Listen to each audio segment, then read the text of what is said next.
I recently saw Geoff Tate, formerly of Queensryche, play the entire Rage for Order and Empire albums in Sacramento. How did he do?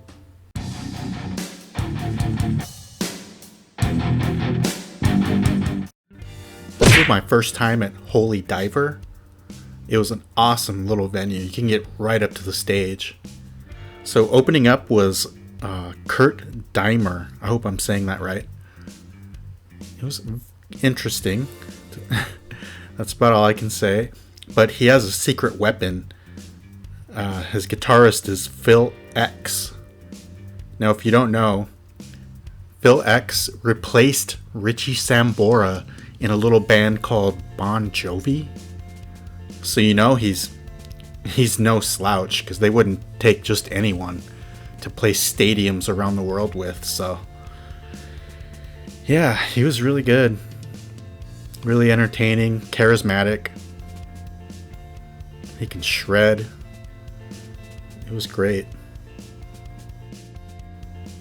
He started handing out some guitar picks afterwards, and I was able to get one for my collection. I was really happy about that.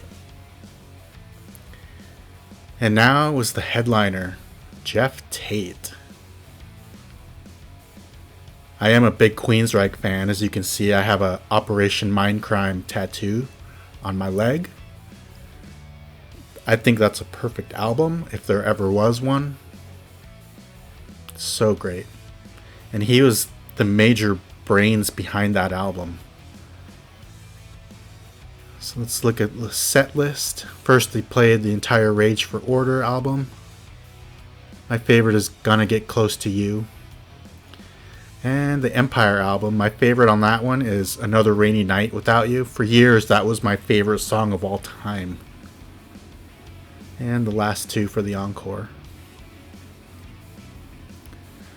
But yeah, this is my third time seeing Geoff Tate solo. I saw him twice in Seattle.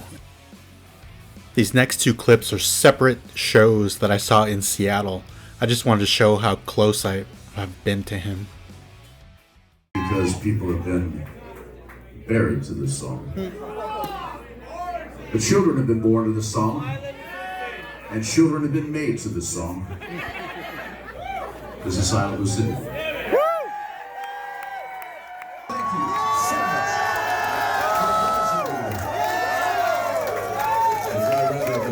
List. No, thank you. So the album was dark and brooding, and all the songs had a theme that sort of connected them all, except for this next song. This next song was kind of an anomaly. It didn't quite fit, but yet it did, because the lyrics were about technology. Well, specifically, they were about dropping bombs on foreign territories to please the fat cats who have invested in the military Olympics. If I could play music without getting a copyright strike, believe me, I would, but I can't. In this clip, I believe he's singing Another Rainy Night. I can sing it if you want. No, I'm kidding. I wouldn't do that to you. But yeah, for considering how old Geoff is at this point, his voice is still amazing. He sounded great. He didn't hold back at all. He went for every note, and he hit every note he went for. I know a lot of people give him crap because of the way he was basically kicked out of Queensryche for spitting on their drummer, but hey, you know what? Everyone makes mistakes. He seems like a good guy to me. A few years ago, I saw quote-unquote Queensryche without Geoff Tate, and I mean, the new singer does an okay job, but to me, personally, it's not Queensryche if Geoff Tate is not singing the songs.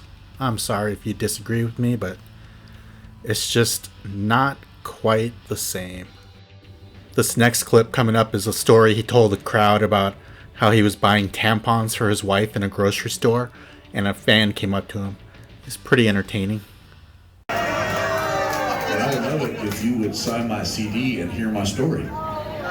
And sure enough, I look down and there's this man standing there with a CD and a Sharpie. I go, hey brother, yeah, I'll hear your story and I'll sign your CD here, just hold this. So I'm signing a CD and he's telling me the story about the song that just really affected him and changed his life really. Because it got him through a very rough patch in his life, and he's tearing up and getting emotional, and I'm getting emotional. We're hugging in the supermarket aisle. It's getting real, right? And I suddenly realized I didn't hear the name of the song that he was talking about. Man, I got these rock and roll ears, right? I don't hear every detail anymore, right? So I said, brother, that was a beautiful story, and I'm sorry, but I didn't hear the name of the song that you love so much. He said, Geoff, it's the best song you ever wrote. Silence in Tennessee.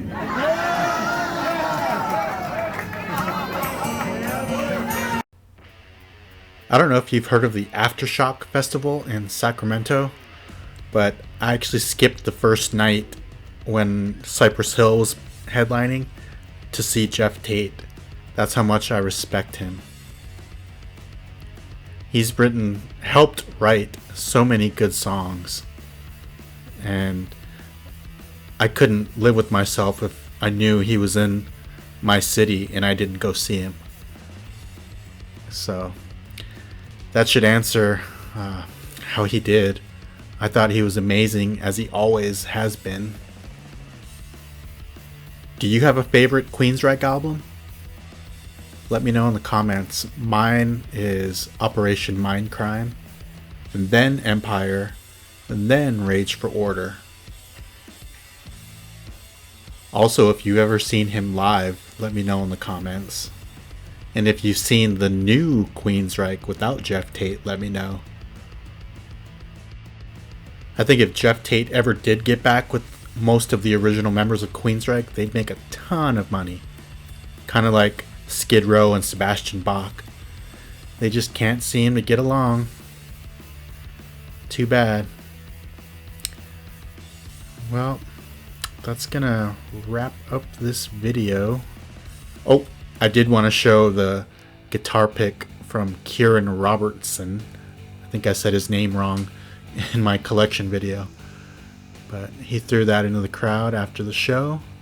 Those I got in Seattle a couple years ago. Love those ones. And I love you for watching, especially if you made it this far. Thank you so much. I really appreciate it. If you liked it, hit the like button. Subscribe if you want. I will see you next time. Bye for now.